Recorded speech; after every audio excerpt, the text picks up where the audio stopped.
I'm ready. Okay. Today on Open Loops, we have Black Swan Sybil, though you might call her Christina. I mean, it depends. Depends on what day of the week it is. Yes, but Black Swan Sybil is her public name. And look, I mean, we're talking an intuitive empath, a medium, a channel for spirit, an emotional counselor, listener, healer, artist, writer, painter, friend, mother, and most important of all, human being. Black Swan Sybil. Thanks so much for coming on the show. Thanks for having me, Greg. Yeah, what is it? You seem very excited about this invitation. What are you hoping comes out of this interview? You know, I I'm excited to talk to people. I like Yeah. to connect, and it's always interesting when someone comes to me and says, "Hey, I would like to talk to you." Of course, I'm all down. Yeah. I mean, there is so you're based in the Netherlands. Netherlands, but Currently. you're from America. Hmm. Um, when you claim the name, let's start here. When you claim the name Black Swan Sybil, what does that name mean to you? How did you get it and what is the significance of it? Oh, you still there? Do we disconnect? Hello? Oh no, we disconnected. Ah, wait a sec. Still there, still there. I. One sec. We disconnected.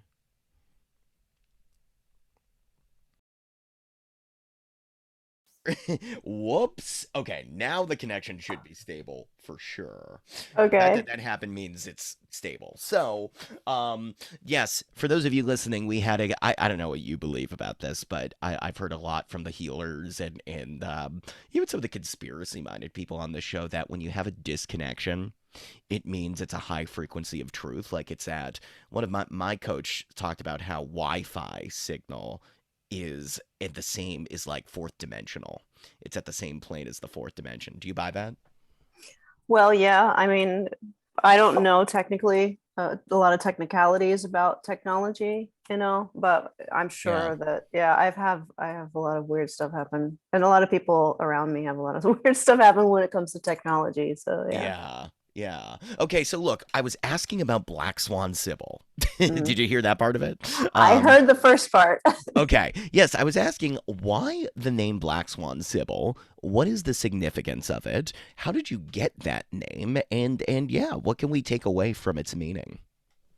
Well, actually, recently wrote a blog post on it because people ask me that all the time, and the black swan is my life animal totem, the one that stays with me my whole life. We have different animals that come and go, power animals, animal totems, etc. So the black swan is the one that I have the strongest connection with. And the way I relate to that is, for the black swan theory, and when we're talking about economics and whatever, apparently there was a time when they people didn't know that black swans existed. They thought all swans were white. And so Mm. it's just, but they do exist, and but they didn't, nobody believed in them until they saw them. And now we have, black swans. It's something that is impossible and not likely and unpredictable, and I feel like that has been pretty much my life. So I relate to it in a way where, I feel like I'm doing something that's never been done before. Mm. Just my whole story and whatever that I came out of a really dark place, but it didn't, like most people who grew up the way I did would probably be either kill themselves or psychotic or psychopaths or, just completely damaged, which, I've done a lot of personal healing, but I never lost the love that I brought with me as a galactic being, as a multidimensional being. That was never, that was always strong for me. I was always looking for the positive, and in spite of all the negative that I was surrounded with, like literally zero love, zero positivity around me Wow. up until for the first 43 years. Yeah, it's pretty intense when I think about it, but I'm okay about it. Yeah. I mean, I clearly, if I was a listener at this point, I'd want to know Yeah. what the story was. I definitely am curious about it. Yeah, do you? I mean, how deep can you go into that, or do you want to do an higher level sort of overview of? Yeah, what was this trauma, Black Sybil? Well, awesome. Honestly, I mean, I've blogged about that too. I mean, I've written. I'm a write. I like to write Oh, my thoughts. So, the blog is where it started. I mean, I've always kept journals. I've always hmm, written a lot. I've been into arts and things as a creative outlet for myself. So the story is on my blog. It's entitled "Hope is my middle name." So if you actually want to read the story, it's a pretty basic outline of what happened. It's without yeah, emotion, without all the drama. It's just factual. This is what it. interesting. Yeah. Yeah, so okay, so yeah, let's make this interview a little more interesting. Rather than going into the details of it, why not go all the way emotional into it? I mean, I feel that some people when they deal with trauma, they will write they'll write novels, they'll spend their entire career Yeah. making it, they'll write songs, they'll do poetry, they'll do paintings. Did that come with time? Was there a period where you did wallow in the pain, or have you always been able to have a different view on it than others that would normally go through this kind of trauma? I think that's a really good question. I've always had a different view on it.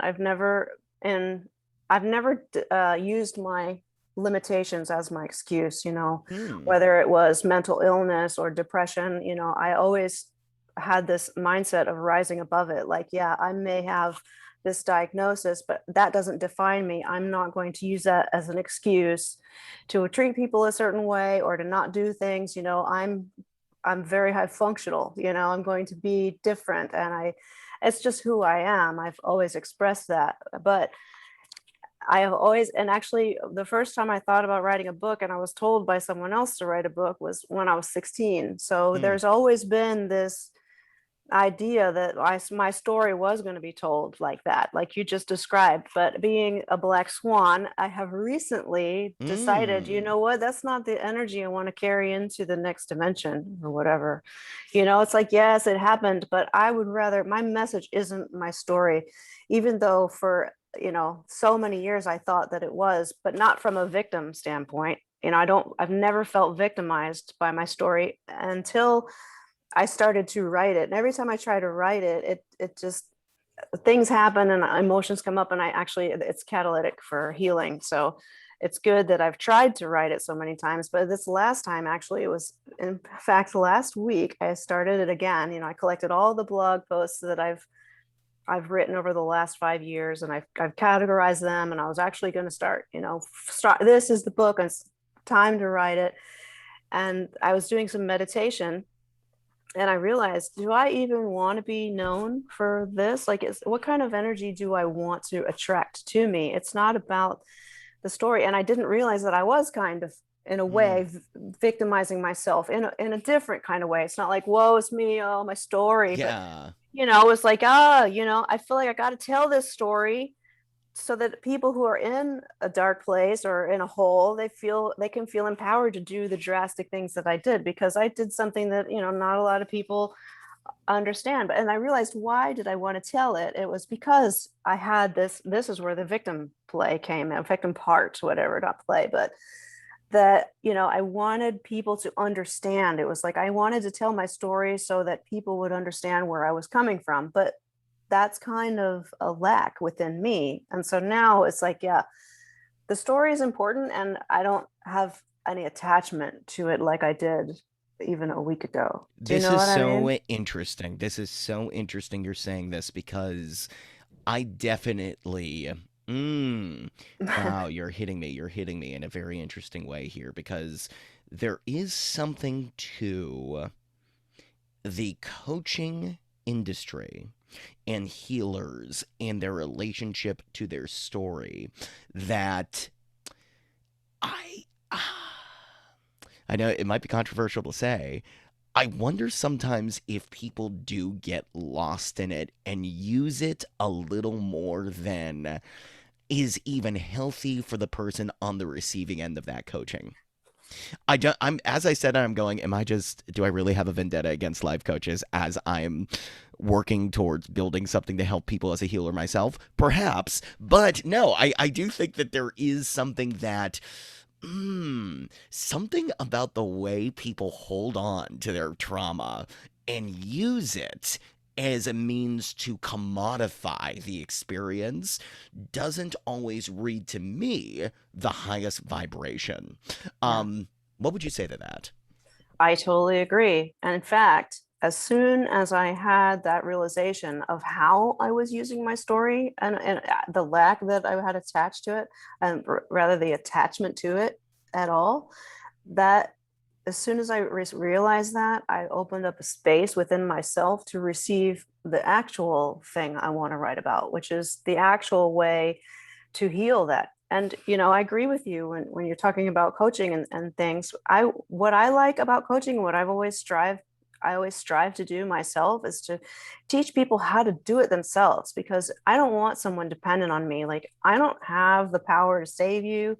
Like, I don't want you to be looking at me for all the answers. They're in you, and I want to teach you how to figure that out yourself, Mm, which requires you to look at your stuff and look at what you're manifesting, and then look within as to why you're experiencing that, and how do we do that, what's the practical application of this. And it's eluded me, and now I realize, I think now it's coming in because I've let mm, go. So this is the black swan thing again. It's like I'm just a person, but I'm doing something so that I can do it myself. And then once I've done it myself, then I can talk about it or write about it or help others to figure out how they can do it themselves, because each of us has our own unique way of relating to that. hmm. Yeah, no, this is definitely it's making shifts in me for sure, and making me wonder about a lot of the paradigms we deal with, even marketing wise. I mean, it is. I think it's very hard. This is the conversation I keep having. I've studied hypnosis. I love hypnotherapy. I love the modalities around it, NLP, and all the various forms of it. And I've never 100% felt that what I offer is something that, or at least my story is even, first of all, I'm not, yes, there are incidents in my life that I would classify as traumatic, but I don't have that. I overcame this barrier and now I'm just specializing and working with people for this. Because inside of me, I feel like there's so much more that I could do for people than that. But the problem, of course, Black Swan Sybil, is that people look at Black Swan Sybil and go, what does that mean for me? What does that mean? What is the issue? What are you particularly going to do? Do you think you've, in terms of your experience as you're growing your business, as you're letting this story go, but also still attracting more people in? I saw you post something about this meditation with social media and that you were doing about letting go of the story as a means of Mhm. attracting more people. What do you think it is that is going to draw people in if it's not just a I was a victim of this kind of abuse and I rose above it? What do you think is happening, maybe even globally, that is allowing a Black Swan Sybil to stick out as resonating more than I'm just overcoming my trauma and here's the expert in that? Yeah. Well, globally, I think we're all in chaos, emotional chaos at the moment. And everywhere you look, we're all experiencing it. But people are working through it. And a lot of people are awakening to various things, whether, depending on how unconscious of an individual was.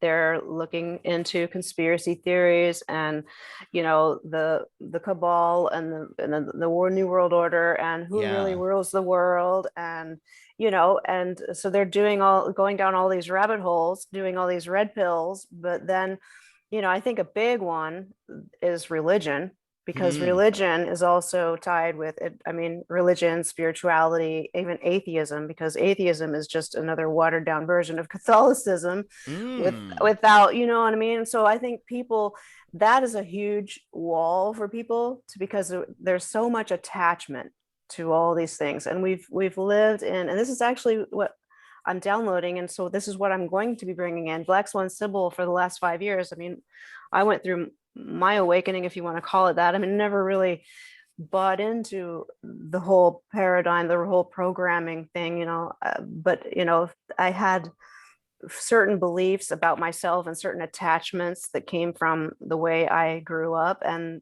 that kind of awoke to that in 2016. And so I became the Black Swan Sybil in 2017. And really, I've just kind of been holding there. I've been in a holding pattern, like sitting there, continuing to heal myself Hmm. and integrate my experiences, which, integration means you become whole. So I feel like all these attachments we have to things and people and experiences and emotions, we're all chaotic right now and spread all over the place. And as I've started to bring my attachments in, and I've been observing how people are, people have been, like I said, they're starting to become aware that there's more than just going to work and running in the rat race. People are starting to wake up in that sense. And then Hmm. once we, what we need to get through, where if you haven't looked into religion and spirituality, I mean, people don't, it's scary because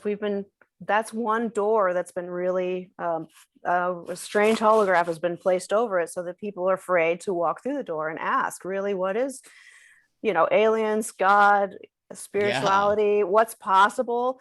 I had this experience where I made a connection with a therapist right as I was, awakening to the reality of my situation.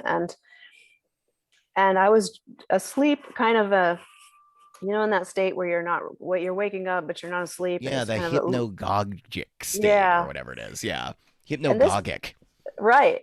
So that was it was like 2 a.m. and this person's face like popped into my reality. And I saw the outline of this person's face and I knew who it was.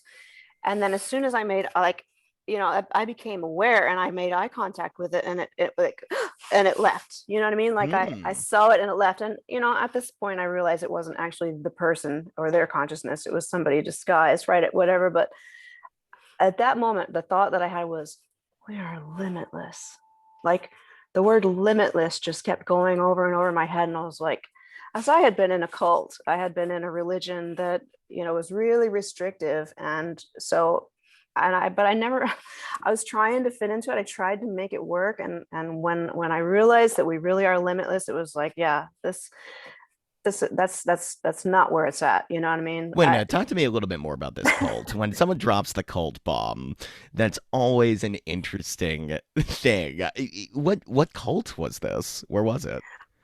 Well, it's not an obscure cult, but you probably don't usually think of this religion as a cult. But all religions are cults if you think about it. Because what is a cult? It's like you're in a restrictive environment, and if you leave, you're either excommunicated or you're shunned because you don't, you're not allowed to infiltrate again because your Hmm. subversive ideas may harm the other members. So every religion is a cult, but the particular one that I joined when I was 19 was Jehovah's Witnesses. I was about to guess that. I was about to guess it. Yes. So this more and more Black Swan Sybil keeps coming up. People were talking. I watched a documentary about it recently. That there is some messed up stuff at the top of Jehovah's Witnesses. The way it works, the belief structures, the abuse that's gone on. It is just. Uh, Tell me this: is there anything redeemable about that religious sect?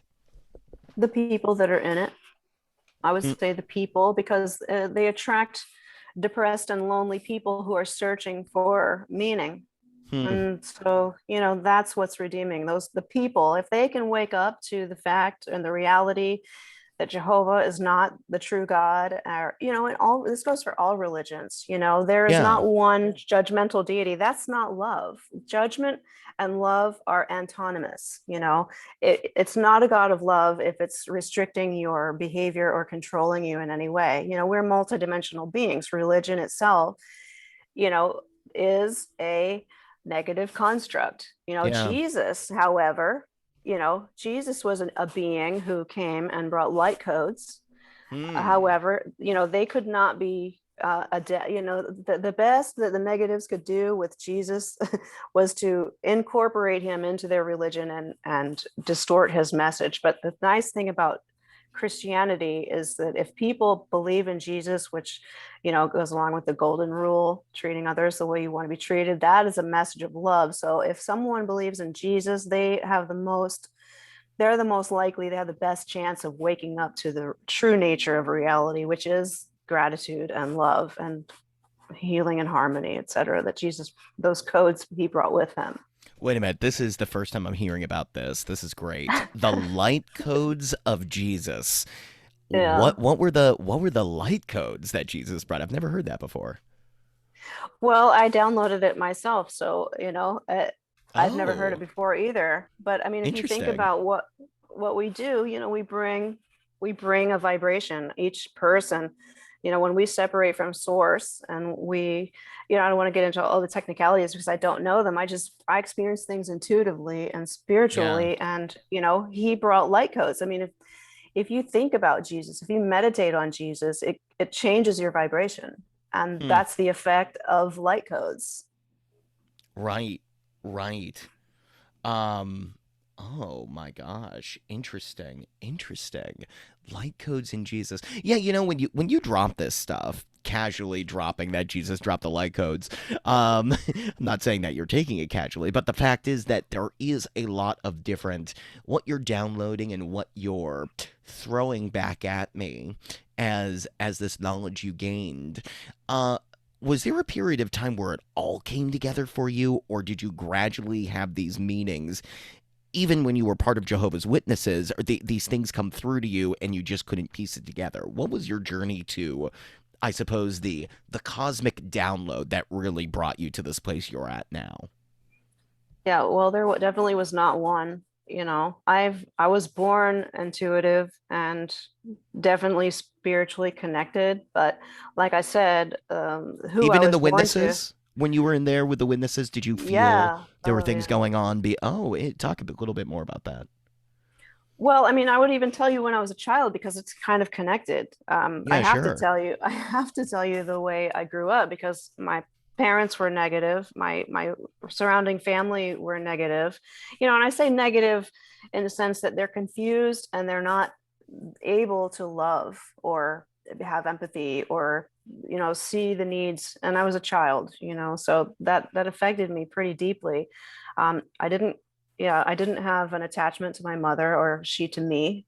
uh, Actually, I attached to her, but there was no bonding, and that kind of messes children up. I don't know.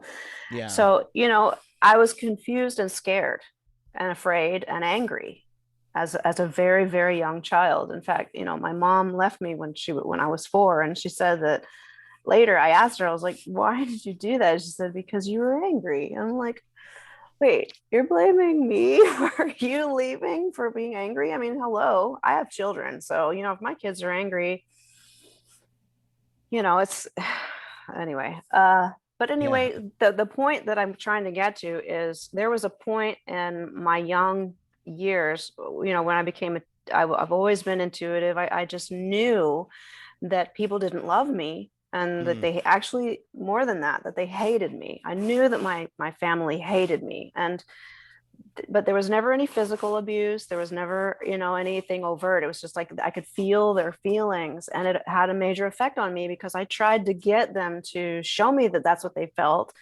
but it was like, what's wrong with you? You're the problem. You. It was always me, me, me. And I started to believe that. I believed, Hmm. there's something wrong with me. I don't know what I know.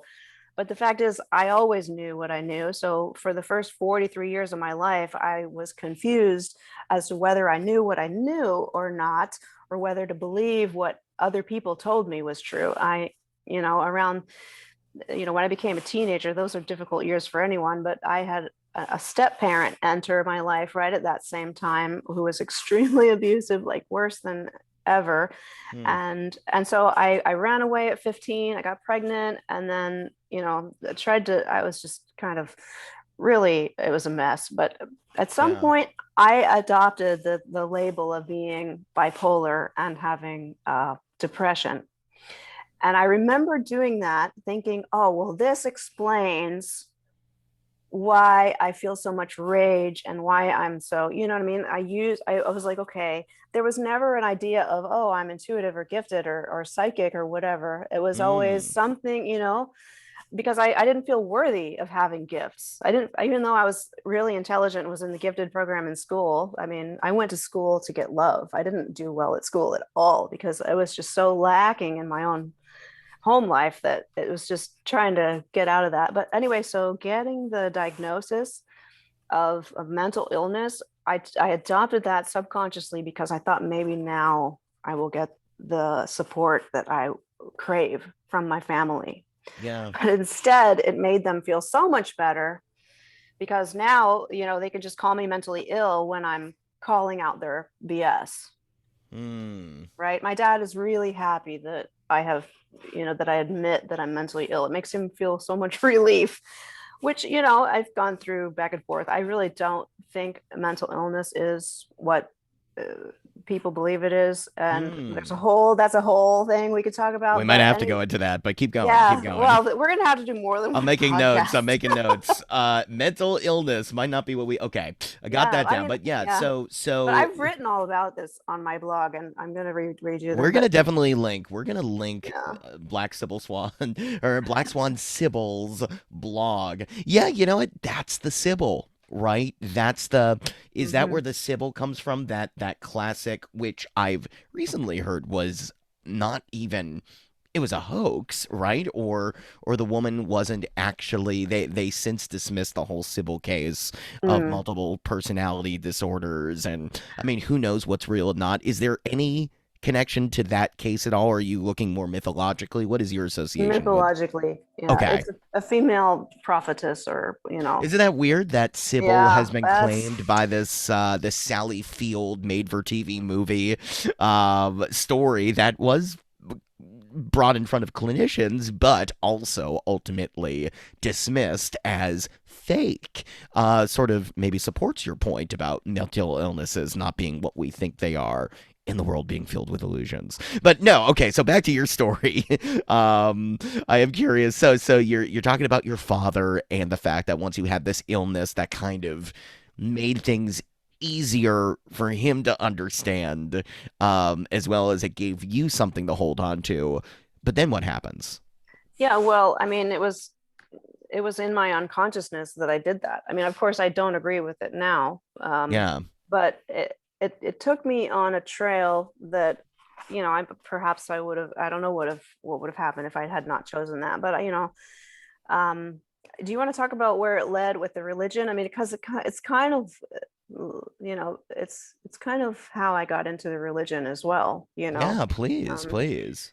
just because, getting that diagnosis and believing that there was something wrong with my brain or something wrong with me, that's the opposite of spirituality. So instead of looking for spiritual answers, which, I've always been into crystals and stones, and I used to I was ventured into spirituality, but when I first experienced the spirit, I was told by my family that that was religion, that it was the Holy Hmm. Spirit and I needed to go to church. So I was kind of pulling back and forth between It's tough. exploring spirituality Yeah. and feeling like I needed to look for this feeling in church. And so kind of that mental illness decision to decide to go with the mental illness was then it kind of, then it wasn't, it was like a fork in the road where I could have Hmm. gone and totally fully explored spirituality and become a spiritual person at that point, even, and though inherently I am a spiritual person,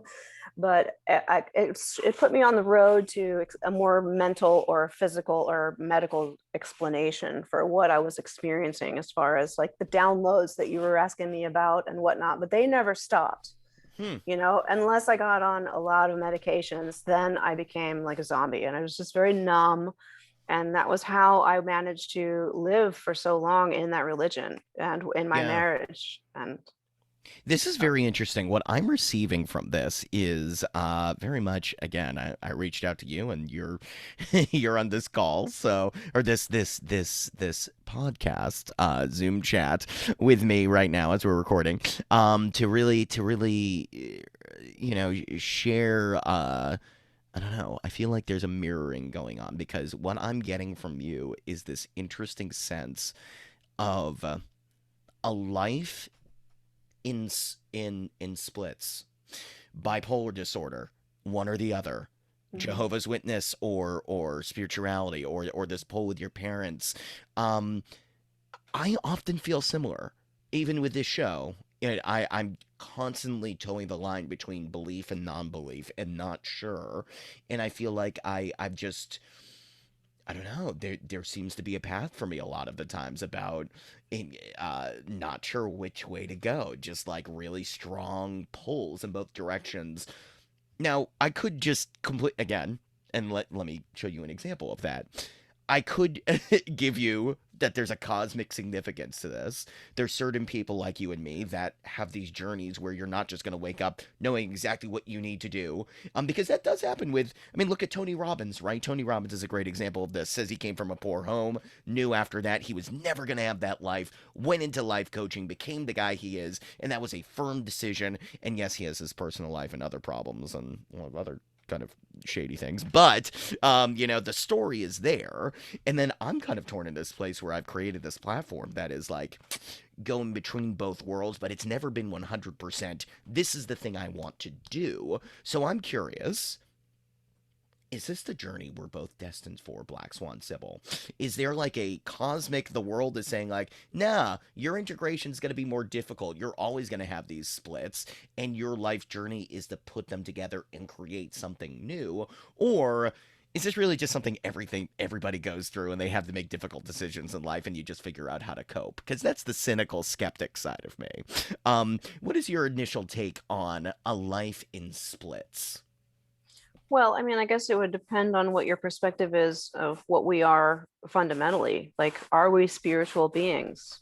Do we have, Oh, you crap. know, do we have past lives? Do we have, life elsewhere, different timelines?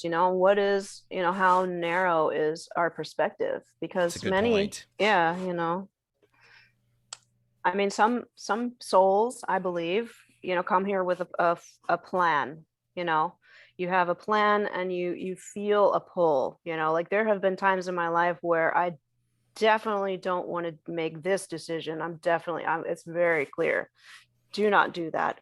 Other times Mm, it's like, I really shouldn't do that, but I'm going to do it anyway. Why? Because I don't know, because something else is compelling me, and then I go through and it's like a road, a detour. And it's like, I have this hard, difficult experience and then I end up back on track, So I think we have free will, we have choices mm, that we can make, but I think there's a higher part of ourselves that, if we have a plan, if we have a decision to make that would take us off what we are planning, then we would feel that, we would know that, we would be guided in the right direction. Whereas, some souls come here and a lot of things are random. It's They just have all these random experiences, and there's, because they're inexperienced, and so they want to hmm, have a lot of experience. It depends on how experienced you are. I feel like I'm very experienced and I have a plan, a trajectory. hmm, But of course, I've made a lot of free will decisions in my life. I could have made it harder for myself, but from the highest level, it's all gaining understanding and information. hmm. Yeah, I have no idea what's going on with me, what my journey is. This is pretty pretty wild. I mean, I definitely it's making me think, well, now that you're talking about it, yeah, I definitely know when not to go into a restaurant or a certain kind of experience. I'm going, nah, this kind of work, I know this kind of job would not be right for me. I feel that. But I wonder if you could look at the various kinds of big decisions that you've had to make, the big splits, and trace a pattern through those that goes, because you were in a conundrum there, this means that you are then destined to have this trajectory as a kind of person versus other people. I don't know. Maybe I'm looking for patterns where there aren't, but it does feel like what you're saying is true about people having different, even collectively unconscious archetypes and journeys they're supposed to be on. Hmm. Yeah, I I guess I could use what could be a dramatic extreme example. And it's connected to this most recent, I don't know, I guess you call it download, but information that has come into me since I've let go of my story in the way that I was holding on to it, right? I don't reject my story. I realized the attachment. I became conscious of the actual attachment that I had to it. And by integrating that and really, letting it absorb into me or let it go or whatever, I have been open to more information. And one of the things that I'm writing about now is about our attachments and how we have a etheric body, and we have maybe the term egregore or Hmm. ectoplasm. Sorry, egregore is not the right description. Ectoplasm, where it's like a fine gauzy, Yeah. silky, like stringy material that's not visible to the eyes always. There have been moments where in the past where physical mediums have Yeah, that manifested I it. was gonna say in seances, this is often what Yeah. is a common occurrence. Yeah. Well, whenever we have a strong emotional attachment to anything, whether it be an object or a person or a pet or an experience, then if we have a strong physical feeling behind it, part of our spirit or this our ectoplasm can go out and attach or separate from us and you know become a separate part of us. And I know that in past lives I have killed myself. I've committed suicide. And Hmm. when you have that much energy behind, when that much emotion is created, there's a soul fragment or an ectoplasmic physical spiritual psychic part of you that separates from you, that continues even if this life ends. And so I know that I've done that several times. And so in this life I have felt compelled to kill myself since I was 13. And it almost feels like, and I've attempted several times and I cannot succeed. And so I know that part of my soul contract or my soul desire is to not succeed in this life, but to reintegrate those parts of myself that I rejected or abandoned or that are out there, like my spiritual child. Hmm. It's a part of me. It's to bring it back in. And so I'm in the process of doing that now, but also writing about it so that I can teach other people how to do that, because we have parts Wow. of ourselves all over the place. That is such a intense thing to bring up. That this that you've been there at the point of doing it multiple times. I wonder how that relates to your ability to not.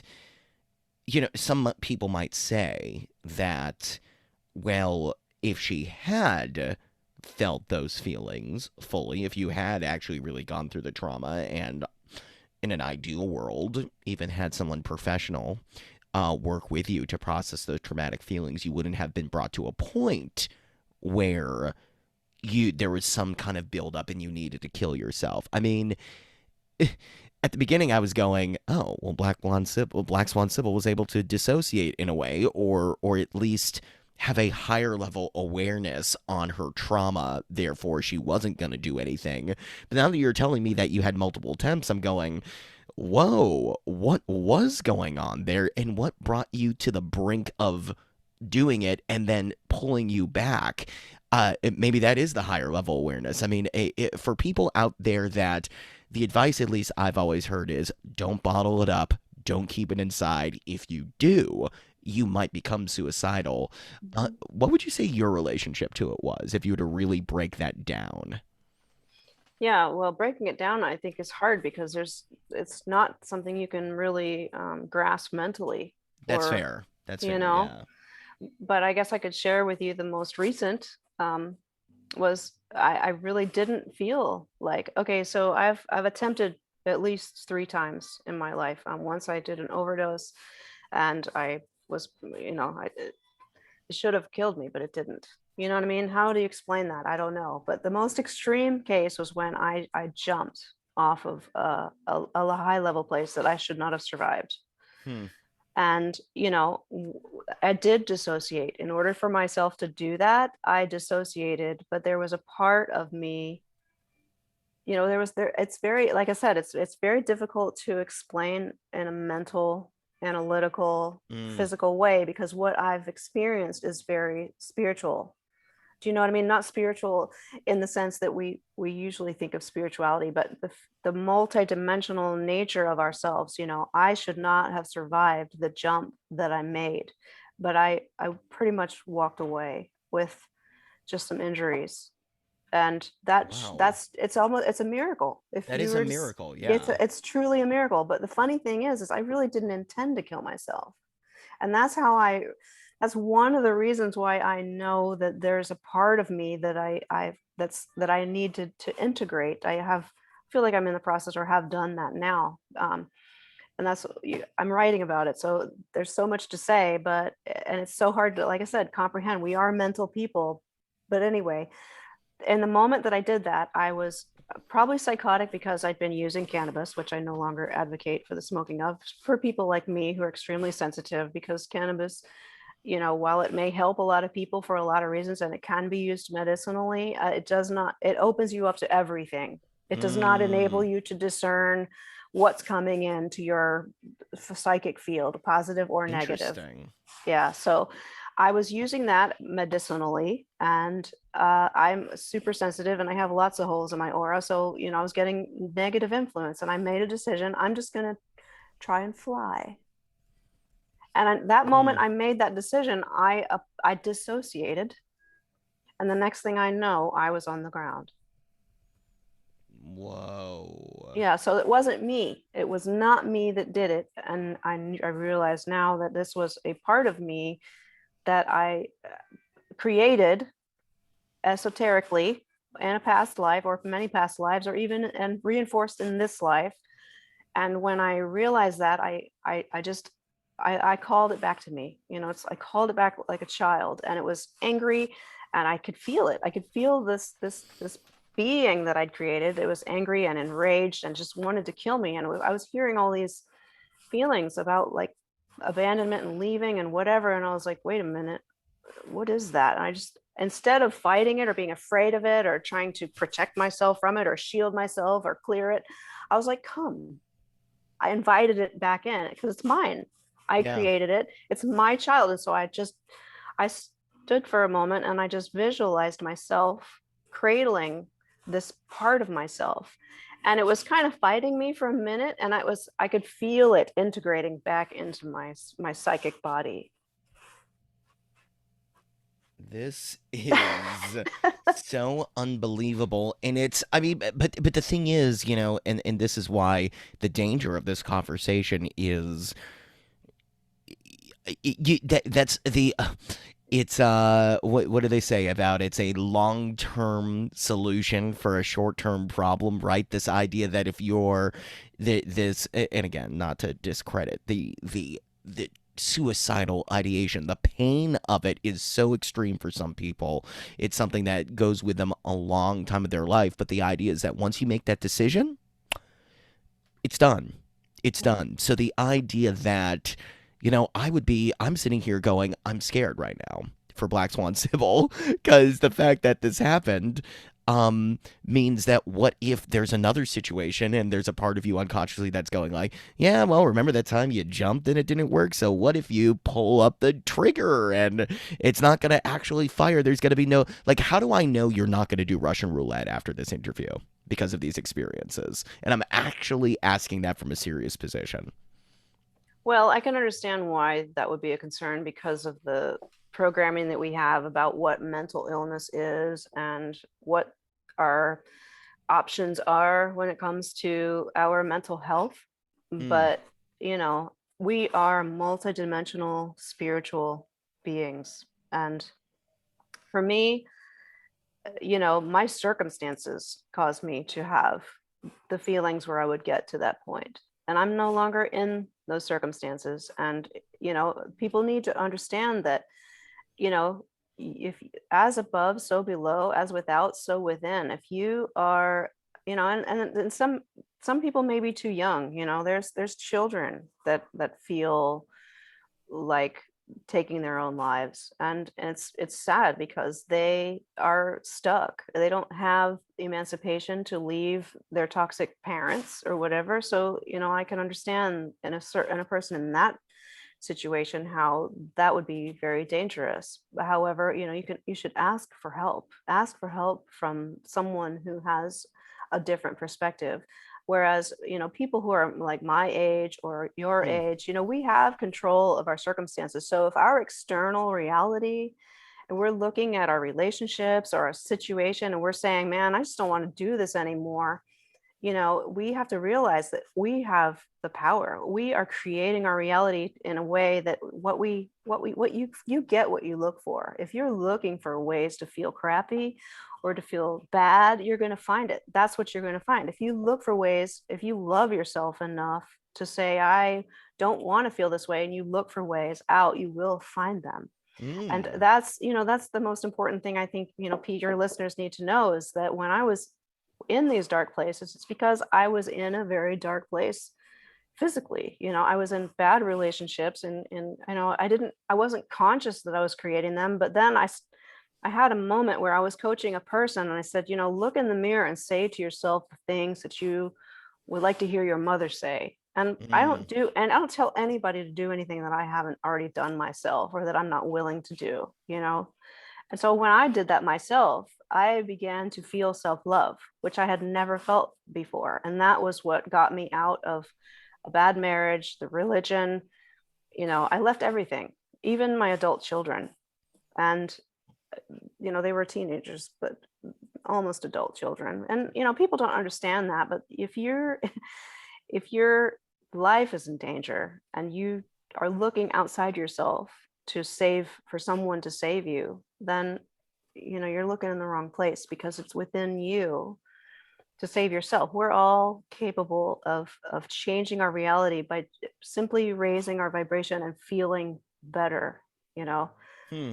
and like you said, it's a hot topic, and people are going to be concerned because of whatever, but that's the reason why they would have that, is because they're locked in a limited paradigm. Those are very limiting beliefs, and we all have them, including myself. But if you're willing to continue the journey and keep looking for more, then you're going to keep finding more. Look at what's going on in the world today. 5 years ago, you wouldn't have thought that all these people would be awakening to the reality that a few bad people rule the whole world, and everything from your fast food to your TV to your global warming to everything is connected to a program to oppress humanity. Yeah. I mean, what would you be called 5 years ago? Well, here I'm talking about something that in 5 years, we're all going to have a better understanding of what our life really means. Whoa, wait a minute. Wait a minute. What in the world? What's going to happen in 5 years from now? What are you seeing? I'm I'm just using that as a Oh, but you comparison from definitely the know, don't last you? last 5 years. Well, things are changing quickly. And what I'm seeing is people becoming aware and Yeah. poking at the veil. And if we Yeah. all keep doing that, this isn't sustainable. This chaos and emotional upheaval is not sustainable. That something is going to change. It has to. Yeah. It's Yeah. I can already tell I can spend 6.5 hours doing part one of this interview with you. Yeah. Just because there is so much here. And it is very, it's okay. So we're to get back to your downloads and what was instrumental in you getting to a place where you could raise your vibration enough to see you needed to change your life circumstances.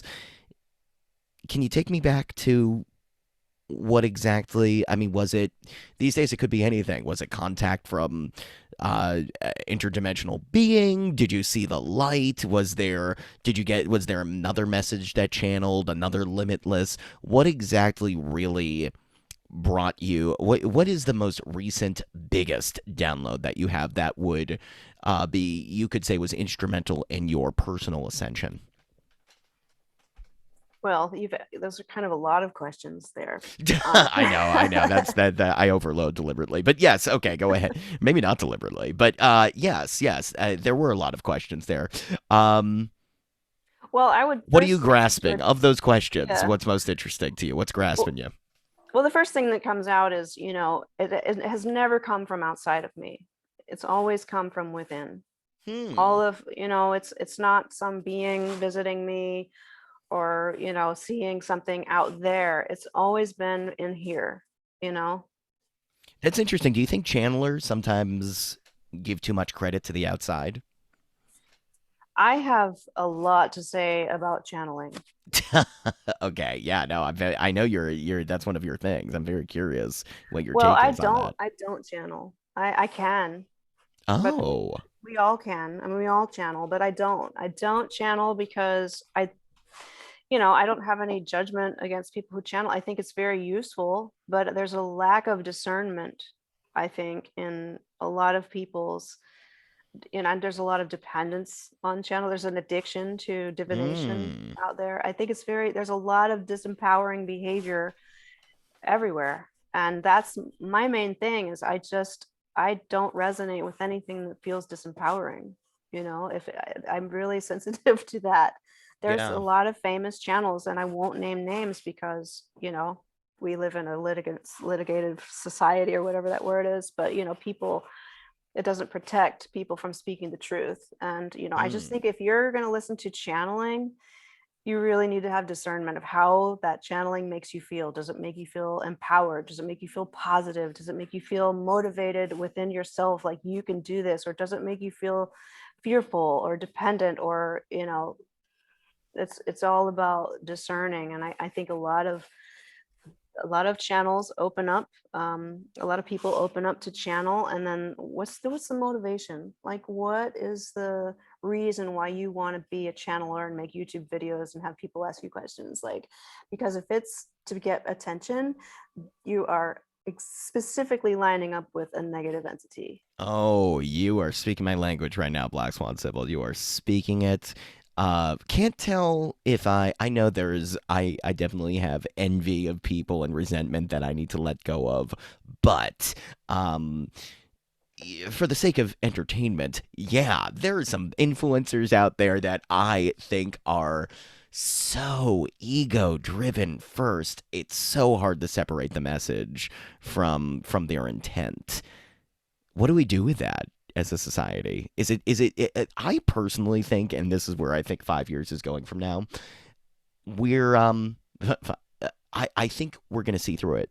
I think there's going to be a they talk about disruptors in the industry. I think there's going to be a disruption of disruption. And at a certain point, people are just going to be, there might just be like a social media thing that's solely just, everybody's just going to send videos to each other, and that's going to be social media. There's not even going to be a form anymore. It's going to get messier. I think it has to get messier in order for us to really connect as people again beyond the ego. What do you think? I agree with you. I agree with you. And, there's a difference between people who are confused and with negative tendencies, like being energy vampires and wanting attention. And that's basically a reflection of people's unhealed traumas, their unintegrated attachments to, you name it, fill in the blank. But then there are a few people who are deliberately negative, like teaching negative teachings, Hmm. like, but they come across as love and light and light workers and Yes. positive, and that's negative, because that's negative. That's control. If you feel any vibe of control, it's negative. Yeah. And I think people, like you said, are going to see through it. People, as they actually, people who are sincere and actually do the inner work, they will inevitably have clarity, because that's how you get clarity. you know Hmm. but if people aren't willing to do the inner work, and I don't want to be doomsday, because it's whatever. From the highest perspective, people are going to have an experience, but there are certain spiritual teachers out there who are leading people down a negative path, and some of those people are really good people, and they don't recognize that it's a negative path. So I think, rather than getting in there with those individuals, I think there needs to be a platform up above and more clarity where when people start going, what the, and they start looking up, there's somebody up there who says, hey, come on up, there's another level. You know what Hmm. I mean? There's another level up here. It's not about that. Come on up, you know? So people have, I think people are going to see through it. And there's people creating that Yeah. clarity, you know? So when you to take it back to this thing about empowering yourself and that it came from within you, what were some of those moments? Well, I mean, I can just point back to this one here. The same one that I keep referring to, which is this new project that I'm working on, not to promote it, but like it was a clarity moment where I've always thought I'm going to write this book about my story, and it's going to be about empowerment and how I became empowered and what I Mm, did, so you can do it too. You know, like I didn't think I was attached to my story like a victim. But then I realized, you know, as I'm going through all my blog posts and, you know, I'm like, dude, this energy, the energy of it just don't, it's not what I really, I feel like there's a story about this snail who wants the biggest house in the world. And I have a right. 3-year-old. So, and he just has this giant house and then, you know, he can't move. And I feel like that's what I've been doing. I remember everything. I remember how I felt. I remember what happened. I remember what she said to me or he said to me, and I'm going to write it all Yeah. down. And, you know, oh, how am I going to not change the names? I don't want to change the names because they deserve to have their, you know, whatever. And then I realized, dude, this is heavy. And Hmm. I don't want to deal with this anymore. I just want to put it away. And as soon as I did that, it's like, oh, attachment. I understand. It's like, you know, I talk a lot about negative entities and how we have negative cords to other people and whatever, Hmm. whatever. It's like, oh, wait a minute.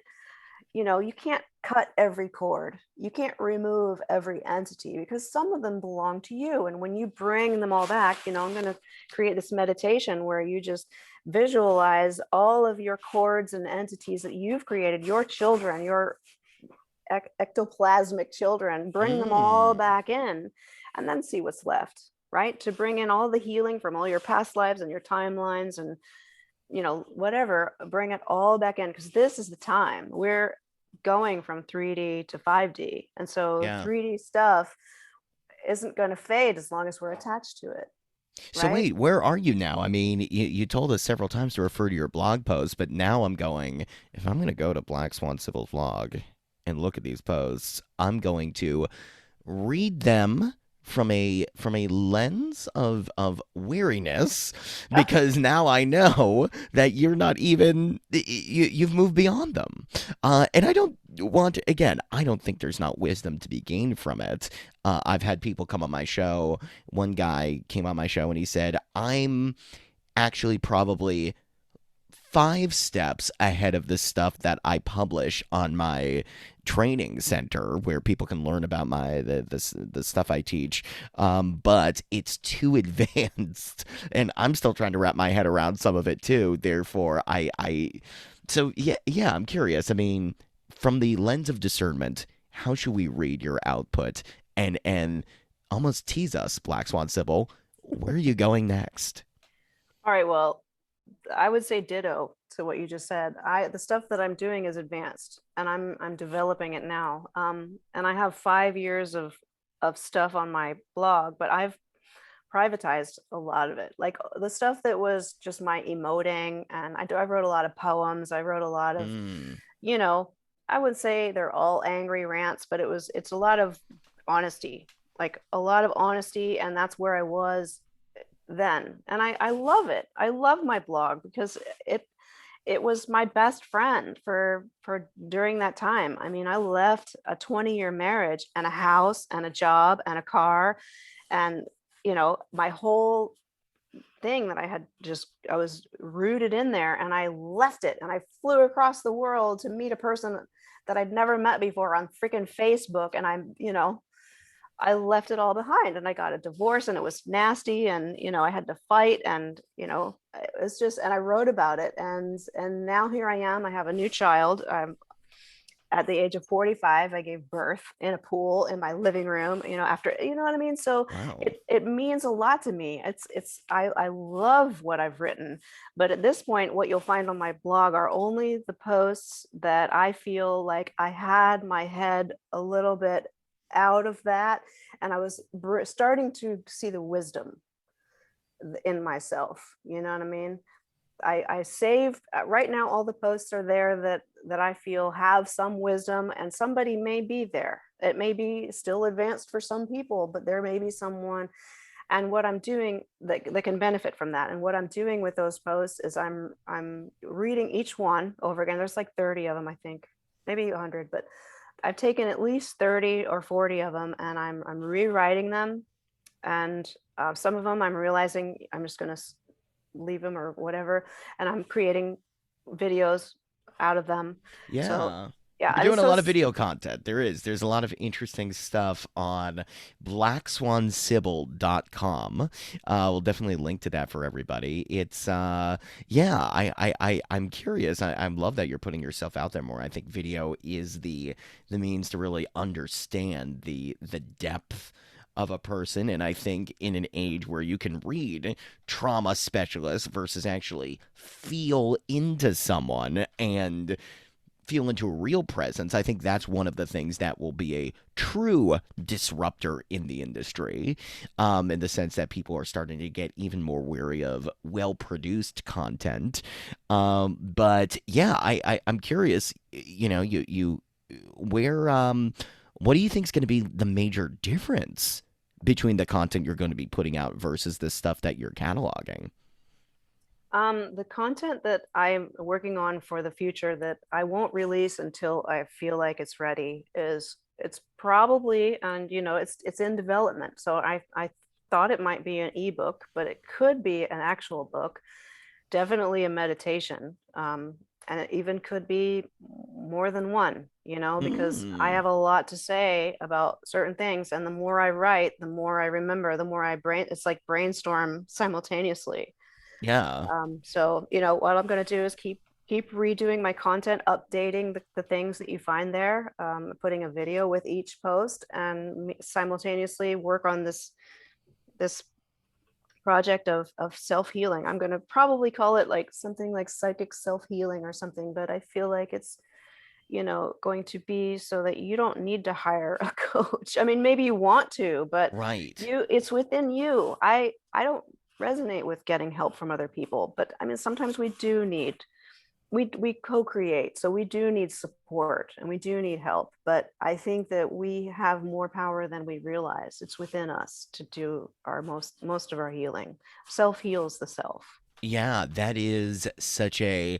I feel the same way.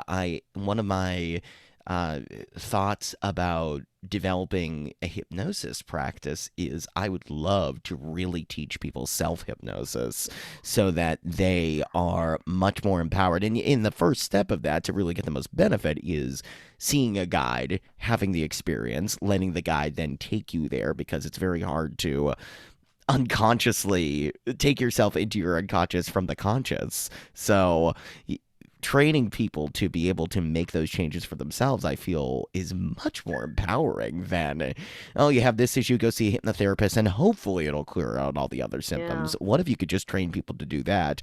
I feel that that's got, yeah, I definitely resonate with that. What do you, since you've done it for yourself, can you give an example of in your roster of clients? I imagine you must have had someone who's had a self psychic healed incident. Yeah, no, I have to say that uh yeah, for some reason I just I'm not getting anything. Nothing. No. What have you? What is your most? I mean, are you also? You may have not been. Have you been working with people for a while, or what is your? When people come to see Black Swan Sybil, what are they getting? Yeah, well, I've actually stopped seeing clients one on one. I'm still open to doing coaching, but Hmm. I've stopped doing, I'm doing more collective work. I've stopped doing readings, and healings, and I just felt guided to do that last year. Not only because I had been focusing on myself so much, but I just feel like I'm really drawn or guided to do collective uh, Yeah, you want to be an information. influencer of, and I don't mean that in capital I influencer, wink, wink. Right. No, like an influencer of more people at once. These transmissions that can really speak to people no matter where they're at in their journey, but still help them integrate things.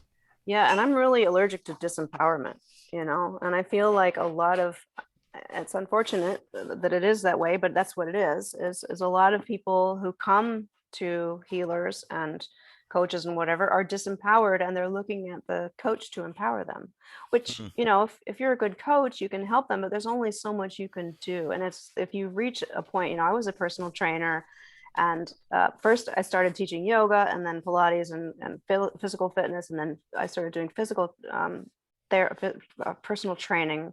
And when I would have a client, I realized, okay, we can do all these physical things, but really it's your eating. Like Hmm. you gotta change your eating patterns. And so then I became a nutritional holistic coach, and then we would address the eating as in addition to that. But then I was like, you know what, your eating is all about your feelings. So it's like, we all have these layers, and there's not a person out there that can address those layers. And I feel like that's part of the issue that we have on this planet, is constantly looking outside ourselves for the answers that are already within us. And going forward into the fifth dimension, when we realize that we're not the only ones, and we have life everywhere, and we have aliens and extraterrestrials that have been controlling and manipulating our planet, we need to be empowered so that we Hmm. can deal with it. We need to Let me kind of just read you the last thing I just Please, wrote please.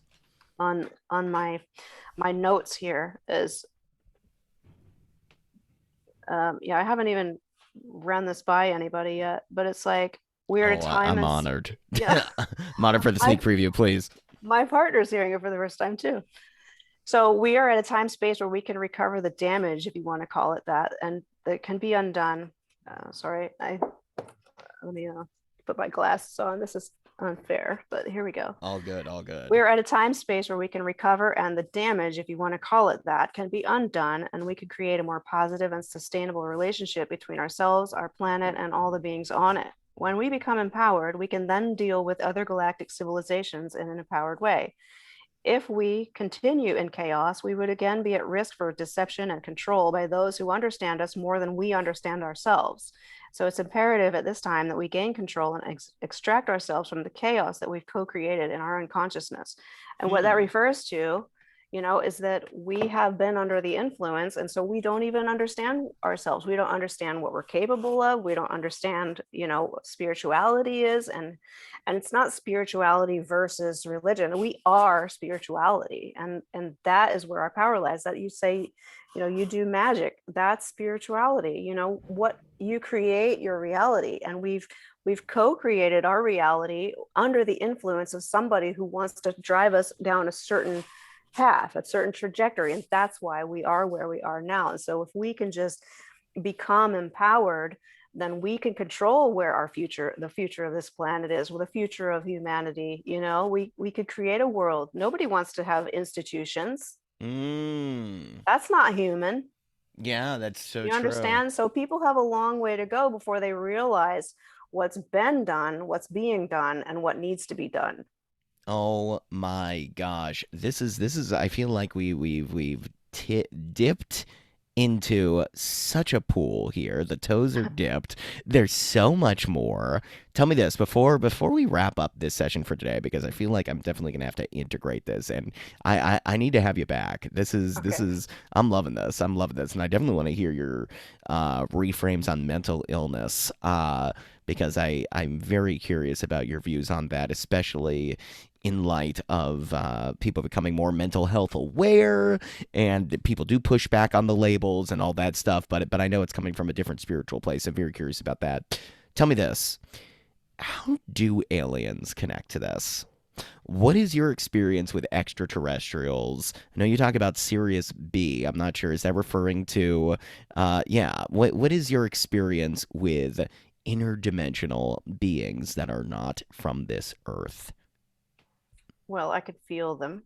Um, I'm aware of them when they are in the vicinity. I have a team that I work with. Um, but the positive ones pretty much mind their own business. They don't bother you unless you invite them, and not all of them are channelable. Hmm. And but there are also negative ones. The most of readily available access that humans have are to those that are negative. Hmm.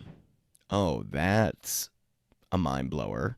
What? Wait a minute. So is there, are you saying at some level that when I'm experiencing negativity throughout the day, is there what probability is it that it might be some negative ethereal force that's actually causing it? Well, I mean, I really don't know you personally, so I couldn't That's fair. say That's fair. for sure, but somebody benefits from all the negativity on this earth. If there were no negative influence on this planet, it would not be the way it is. This planet is heavily influenced by negative energies and entities. Hmm. Now, why do you? So here's my question about this. This is a whopper, but I we're gonna squeeze this in into the final segment of this Right. first touch interview. Maybe we have to go into it. If you can say that, if you can say that there are negative influences on this earth that are actually causing a lot of the negative that are the source of all the negative feelings going on.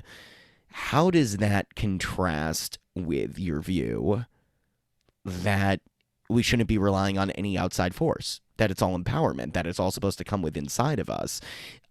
That seems like it's two different worldviews. How do you reconcile those two things?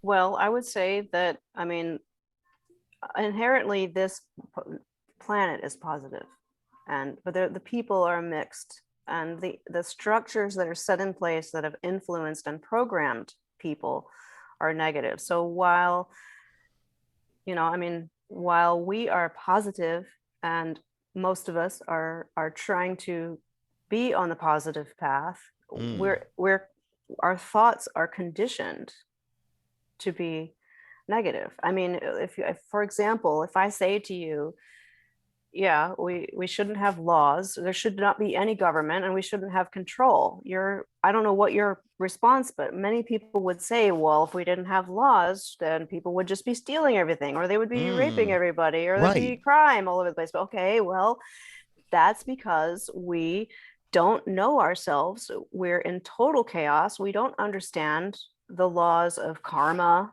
or I don't want to use the term law of attraction, but the fact that what you have inside of you creates the experiences that you have. And so what you need to do is, we're so uneducated when it comes to what it really means to be a human.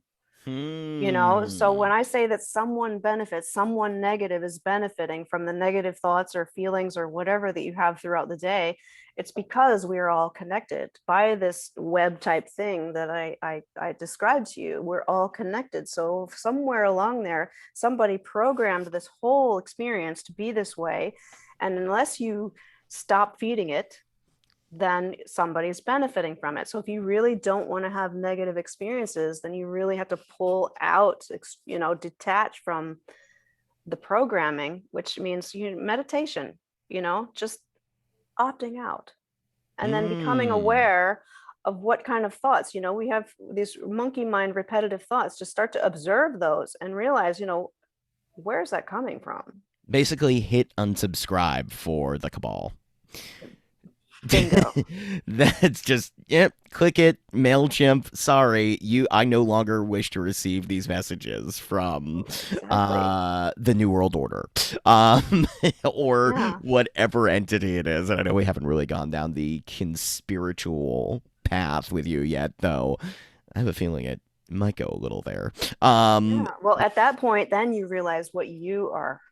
Then you Well, this realize is my your question role for in it. you. Yeah. What is it that gives you so much, not Jehovah's Witness kind, faith? What gives you so much faith that humanity is as special and as powerful as it is to bring out these dark forces? Well, it's a combination of just knowing it Hmm. and but also, people showing it. I mean, if that's like a whole nother conversation of how, cool humans are, Yeah, you that's the know? thing. I listed all those things, and you ended with, artist, empath, all that stuff, and a human being. You put a lot of stake into that human being thing. For those that are listening that have a cynical view, and again, I know that comes from a limiting view paradigm, but Black Swan Sybil, you're going to be an influencer, so I'm curious what you'd say for people that are going, well, yeah, but humans are the worst thing to happen to this planet, and we always make mistake, and human error is, yeah, we're just driving ourselves into the ground, we're creating our own hell, all this stuff. To those people out there that really have a lot of negativity towards humanity as a whole, what would you say to reassure us that it's not worth giving up, that we are that special?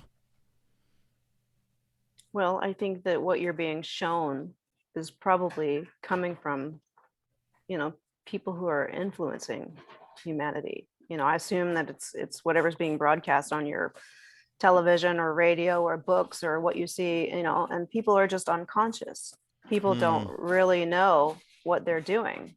And if not all of them, there's a lot of people who prefer that, but there's a polarization. There's polarizing positive and there's polarizing negative, and most people are just kind of in confusion in between, which makes them negative fundamentally, or because if you're not, if you're still responding to the negativity, then that's negative.